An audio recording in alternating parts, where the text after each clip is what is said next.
And hello YouTube, GSmaniamsmart here, and today we're going to take a look at the Boon Guardian build that a lot of you have requested me to show you. A while ago I did a little video showing off my Guardian, and I told you I made a custom build for Boons that gives you Perma Swiftness, and a lot of you guys wanted me to show that build, so this is today's video.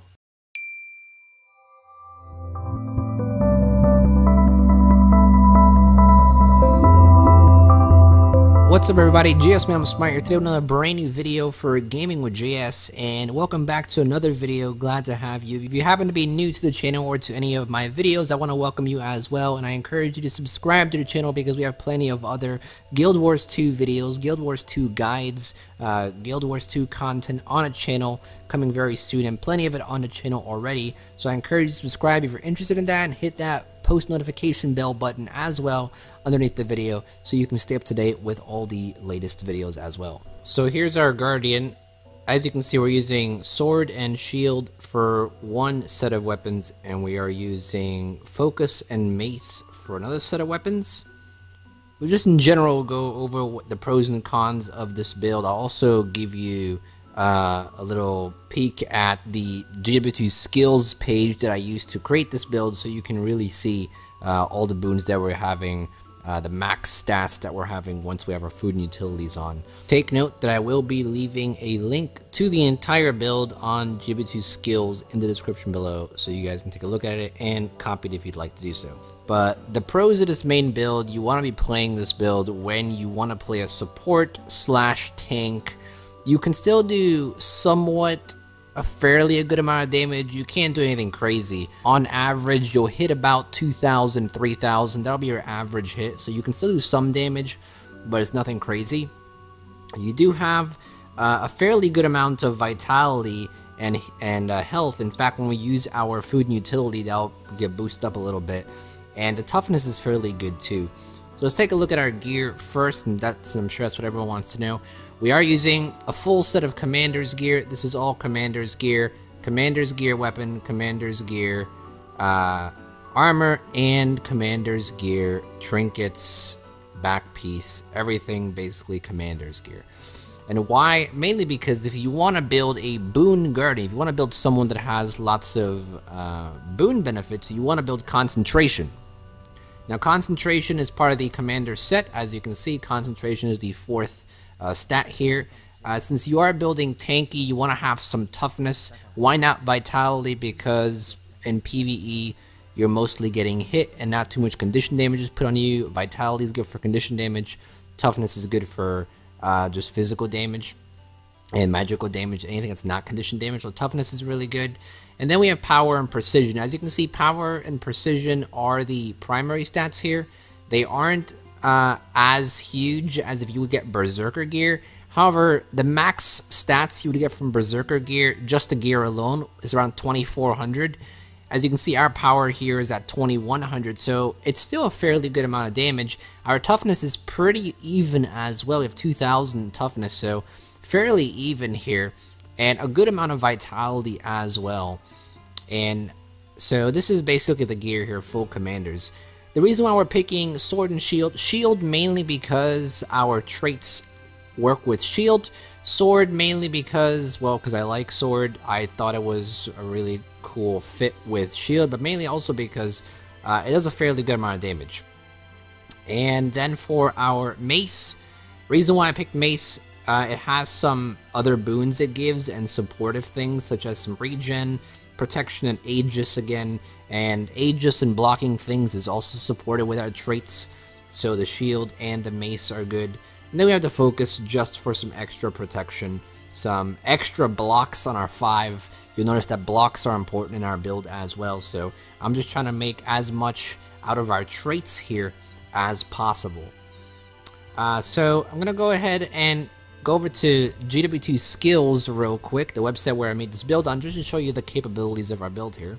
So here on GW2 skills, a very good site to make your builds. You'll see that, let me zoom in a bit so you guys can see. You'll see that our boon duration is 82%. This is with our maintenance oil and with our boon duration here. We have extra toughness here as well. So this is the bowl of Napolitos saute. And this one you have to buy from Dry Top and then craft it. And we also have the Furious Maintenance Oil. This one you also have to craft and buy the recipe as well. In fact, I pre-recorded some clips of me crafting these so you guys can see the ingredients you'll need and how to get these and where you need to craft them at. Now for the utility item, you can craft the Furious Maintenance Oils with your Huntsman. You have to be rank 450, however. And the other thing is that you need to buy this recipe from the trading post. I got mine, I believe, for 65 silver or something like that. This is a recipe that you can get from some of these Packed Supply Network agents, so you could look out for that as well if you don't want to use the 60 silver, but it's only 60 silver. Yeah, I bought one for 64 silver, as you can see here. And this will give you the one that gives you the extra vitality and the extra ferocity equal to your vitality. So when we critically hit, which we are spec to do, we're spec to critically hit, we're actually hitting harder. So we're getting extra ferocity. Now Vicious Fangs, not very difficult to get. These you can buy straight off the trading post. I think they got really low in price now. Oh no, they got back up in price. 27 silver, not too bad. The jugs of water are easy. The only thing that's difficult to get is a sheet of charged ambrite. Now don't go buying this off the trading post because this is 2 gold to buy this. This is crazy amount. Why is this so expensive? Mainly just because you need a charged quartz crystal. This is super cheap to get. These cost like coppers, but the main cost of this is the charged quartz crystal. As you can see, coppers. You probably have a ton of them. But this you can only get from converting your quartz crystals into charged quartz crystals, either by going to Queensdale, using that hero point that's near the city to convert to charged quartz crystals, or using the totem that's in your home instance to convert your quartz crystals to charged quartz crystals. And you can only do it once a day.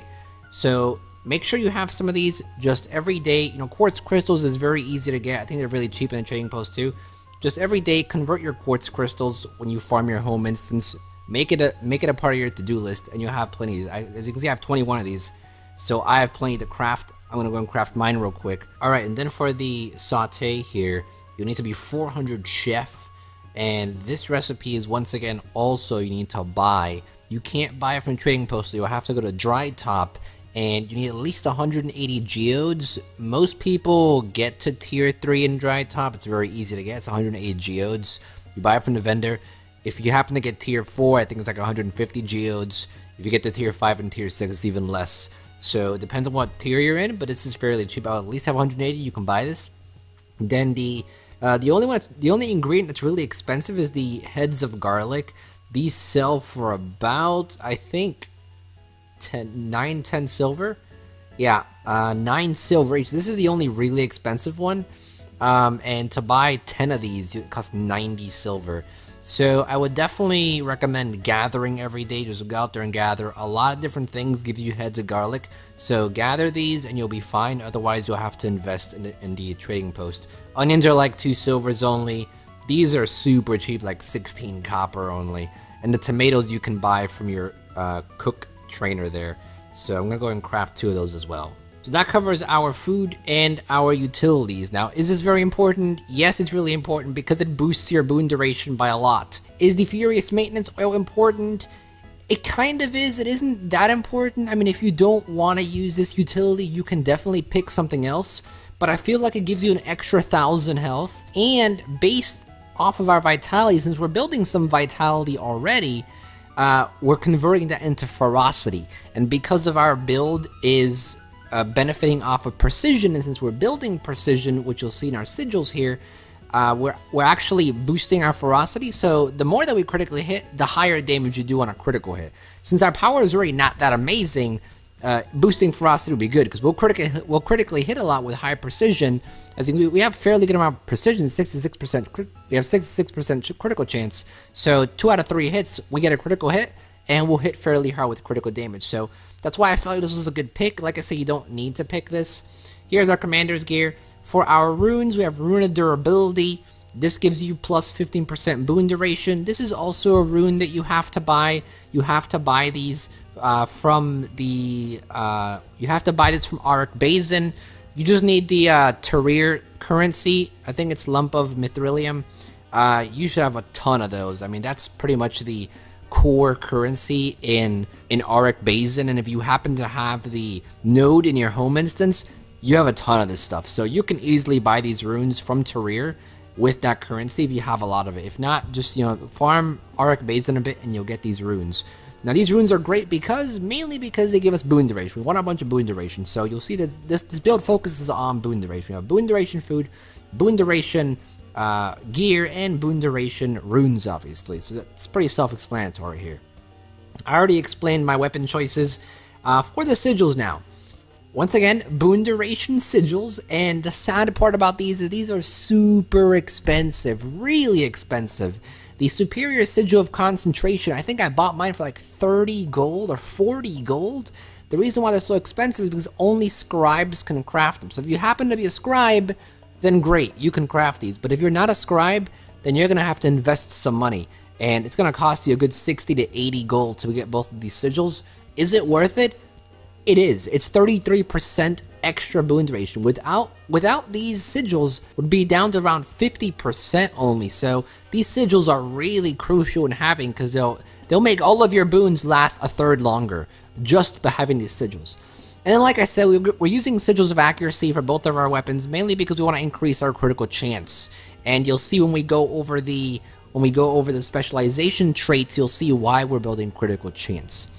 So that's basically our build here, and as you can see, we are giving every boon in the game. Every boon that's in the game, we are able to give, and as you can see, a lot of these come from multiple abilities.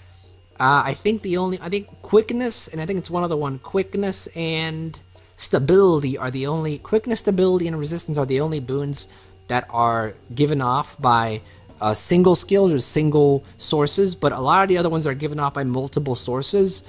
And I think swiftness, if you look at swiftness, we have two pieces of swiftness here, two abilities that give you swiftness, and them two alone easily over 45 seconds, and the cooldown on those are less than 45 seconds, so you have permanent swiftness here. So fairly good stats here. Gotta say, I'm fairly impressed with how I actually came up with this build. So back in game here, for our utility skills, we have shelter, mainly because, like I said, our specializations benefit off of blocks, so the more blocks you have, the better. Hence, we're using shelter because it blocks. And then we want to get the skills that give a bunch of boons. So Save Yourselves gives a ton of boons, and then Retreat gives you that Aegis and that Swiftness. So for that permanent swiftness, you do have some other options, but I mean, it's not really that amazing. You have Hold the Line, which can be good, but our mace gives us protection and regen already, so it's not really worth exchanging the Perma Swiftness for something like this, because our mace already gives us protection and regen, so that's fine. And the other option that you have, I believe it's this one right here, Stand Your Ground, and it does give you stability. We only have one form of stability in this build, and that's coming from our F3 skill. So if you want to go ahead and pick this, you can, if you don't care for the Perma Swiftness. But Retaliation we get everywhere also already. We get Retaliation on our F skills, and we also get Retaliation from Save Yourselves. So it's really only giving you the extra stability if you need it. But other than that, Retreat is still a lot better. And it gives you the Aegis, and Aegis is very crucial to this build also. You block an extra attack, and I already told you about blocks. And then for our 9 skill, we're using Converting Conditions to Boons, mainly because it synergizes very well with giving us extra boons, obviously, but also because we're going to be taking conditions from our team with this skill, so when we have a bunch of conditions on ourselves, we want to convert them to boons so we don't take too much damage. As you can see, we're not building vitality, so conditions could hurt us eventually, so we want to convert those to extra boons. And then for our ult skill, I decided to pick Feel Your Wrath, mainly just because it gives us more fury and quickness. I wanted to get all the boons on this build. You could pick something else if you wanted to. This isn't a game-changing elite skill, but I like it a lot, so that's why I picked that. And then for our specializations, we have Valor, we have Honor, and we have Virtue. So yes, surprise, we're not using Dragon Hunter, but this is a build that, the main goal behind this build is because I wanted to have a class that is a support style. Guardian to me sounds like a support style, so this may not be the best build for PvE. It may not be the most efficient build for leveling. It may not be the best build for raiding, but it is a fun build and it is efficient in doing what it needs to do. It does give a lot of boons. It has a lot of boon duration, so this is a fairly good build to fill up that spot in your party if you're looking for someone to give a ton of boons. So that's why you may not like the build, you may like the build, it may come in handy in certain situations, it may not come in handy in certain situations. But on to specializations, the first one here just gives us Aegis when we're below a threshold, so extra blocks. I'm deciding to pick bottom here, mainly because we are using a focus, so whenever we use a focus, we gain extra protection. So it grants protection while using a focus ability. Extra boons again, and protection is always great, so we don't take a lot of damage. Now, because we are wielding a shield, we gain extra toughness, so 240 extra toughness, a lot of toughness, so it makes us tankier, and that's why mainly we're using a shield, because of this skill right here. It's really good, and it makes us a bit more tankier. Gain might when you block attacks. As you can see, this is great. A lot of our skills don't give might. In fact, only one skill gives might, I believe, or maybe one other one. But this is the main source of might here. We have a lot of blocks. Our shield is a block, our heal is a block, Aegis is a block. So whenever we block, we're giving might also. So it's a great way to boost your party's attack and boost your own attack as well. So it synergizes very well with the skills that we have. For our last skill, we gain extra toughness when blocking an attack, so we already have a lot of blocks in our kit here, so may as well gain extra toughness when blocking, and we gain ferocity based on our toughness. Since we have a lot of ferocity in this build, since we have already a trait boosting our toughness, we may as well boost our ferocity along with that toughness, so we can hit harder when we critically hit. You gain vigor when you deliver a critical hit, so you have to have a lot of critical transfers. If you have more precision, you'll critically hit more. So we want to give more vigor, and we want to have more precision so we can get more vigor. So this is why we're building essentially more precision, more critical chance, so we can gain more boons, and so we can actually take advantage of the fact that we have so much ferocity. If you have no precision, ferocity is a waste, because you're never going to get that ferocity boost if you don't critically hit. You need to critically hit, you need to have a lot of precision to critically hit, and you'll only get the boost from ferocity if you critically hit. So, as you can see, traits sort of connect very well with each other. This next one here, it just gives you a shield around yourself, and it gives you more boons when you revive someone. Starts a neat skill. The other ones aren't really that amazing anyway, so that's mainly why I picked that one. You could pick another one if you wanted to. The middle one here is the end of your dodge roll heals your allies. Fairly good. You can't really pick anything else, so I guess we'll take it. And once again, when you critically hit here, we gain might, and you grant allies to your might, and you grant might to your allies as well. So as you can see, once again, if we critically hit, we can gain a bunch of benefits. So this is why we're picking this. Our build already gives us a lot of precision. So, and because the sigils give us extra precision, this is a great one to benefit off of, because we'll be critically hitting a lot with this high amount of precision. At least 66% is fairly good, so that's why we picked that.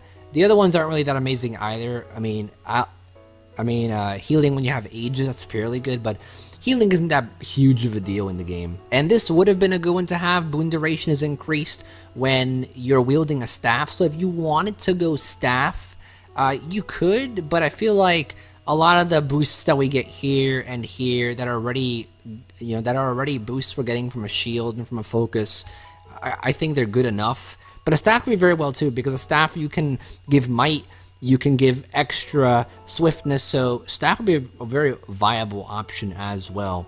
And in fact, if you do pick staff, I just wanted to see how much it'll affect our build. Not only are you losing precision and critical chance, but you're also losing in toughness, and you're losing in power. So losing in 3 different areas, plus losing some places where you'll lose the ability to give some boons, and getting 94 boon duration compared to 82 just doesn't seem that much worth to me, hence why I think Mason focus is a bit better. And then our last skill, once again, this one was mainly just because there wasn't anything else that was really awesome. The main reason why I picked this is because you have increased vitality. So it is giving us more vitality, in fact a lot of vitality, 300 vitality. The other option you have is you could go this one where your shouts convert a condition to a boon, but I felt like we already have this skill and this skill right here to take the shouts away, to take the conditions away, and then convert them to boons for ourselves. I felt like this is much better because it gives us more vitality. Since the build is lacking vitality, I thought this is much better to have. And then for our last trait line, our virtues give us boons, which is great. More boons for us. We gain retaliation and aegis when stunned or when knocked back, so this is great for countering CC. We gain retaliation when we activate a virtue, so retaliation is something that we don't have a lot in our build, but because of our virtues, we get retaliation from all of them, so it's really good to have as well. This next one here, once again, nothing crazy. The other ones weren't that amazing, so I just decided to pick this one. It removes conditions off of the allies when you use the virtue of resolve, so it's more like a supportive trait. The other ones weren't that amazing. And the last one that we have, since we don't have a lot of stun breaks, since we don't have a lot of stability in this build, I felt like we needed to get this one right here. It gives you stability and also to affected allies, giving them stability whenever you activate the virtue of courage. The other ones weren't that amazing anyway, so I felt like an extra boon of stability, an extra source of stability would be good. Now, as you can see, if we use our boons here, just a quick demonstration, and I'm actually going to go ahead and use one of my food and one of my utilities, and as you can see, our health now is 18,500, so it's a lot of health that we have here. We also currently have nearly 1900 toughness, so 1900. If we switch over to our shield, we have 2100, so almost equal to our power now. Also additional vitality, and our boon duration is at 82% now. So I guess the key thing is how much can this build do damage. I'm sure you guys want to see how much damage it can do on its own, and we'll do that right now. I want to show off the cool Perma Swiftness, how long these boons can actually last, and how many boons we can get if we were to use all of our skills here. As you can see, we have every boon in the game, and our swiftness is at 50 seconds. In fact, if you use all of your ways of getting swiftness, you'll have so much swiftness that even when retreat comes back up, you won't even need it because you'll still have swiftness. As you can see, other things like protection are lasting a really long time, fury is lasting a really long time, retaliation lasts a really long time, obviously aegis lasts a long time because we haven't been attacked yet. As you can see, swiftness is still up. We use retreat and it's still for another minute. So you can have swiftness up for a very long time, permanent swiftness with these two skills alone. And the other boons that we get off of just everything here is amazing, how long everything lasts. And if you happen to have a mesmer with you, a lot of these things will recharge even faster. So you can have boon uptime. You can have a lot of boons uptime for permanent amount of time. If you have a mesmer with you that gives alacrity, even a chronomancer that gives some alacrity, really good synergy. So let's go ahead and try to fight a test golem here, just so you can see that the average damage that we do isn't anything crazy, and you'll see that if we go ahead and use all of our boons real quick. As you can see, we can do a fair amount of damage. I mean, you see 1,400, 1,000, almost 1,500. Our 3 skill can get up to 5,000 damage. If we switch over to our mace, 2,500, and I believe, yeah, there you go, and we missed our 3 there. Our 3 can do around 3,000, 4,000 damage though. I think the mace hits a bit harder than the sword, especially on the 2nd and 3rd hit, so that may be something you want to keep in mind. And be aware also, I mean, you do extra damage if you block with your 2 skill on mace. And obviously blocking things when the enemy's actually attacking you gives you a bunch of bonuses as well. But this is literally worst case scenario if you're on your own. If you were to if you happen to have a party, or if you're in a fractal, then you'll probably hit a lot harder. In fact, you should see some footage in the background right now of some fractal runs that I did, or of a fractal run that I did, where I'm doing, you know, fairly good amount of damage, and I'm able to keep my team full boons. And it actually came out fairly well. I was really pleased with the fractal run. So it's a good build to have when you want to do a support style boon giving class if you want to play with your friends and you want to be that class to fill that role. Or I think in raids it might work. I have not tested it out in raids yet. I've really only tested it out in PVE. How well this build could work in PvP, I have not tested it out either, but I imagine it could work fairly well in PvP because you could really be a huge support to your team with boons, and you have a lot of blocks as well. The only thing that might be a bit worrisome is we don't have a lot of condition cleanse, and we have one condition cleanse. And in PvP, most likely you'll need a bit more condition cleanse. So condition cleansing and not having a huge amount of vitality might be the only drawback here. Plus food and utilities also don't really take effect in PvP either. So this build does heavily gain benefits from food and utility. So I think there's some better ways you could possibly run a Boon Guardian in PvP. But for PvE, I think it's a fairly good build if you're looking for something like this.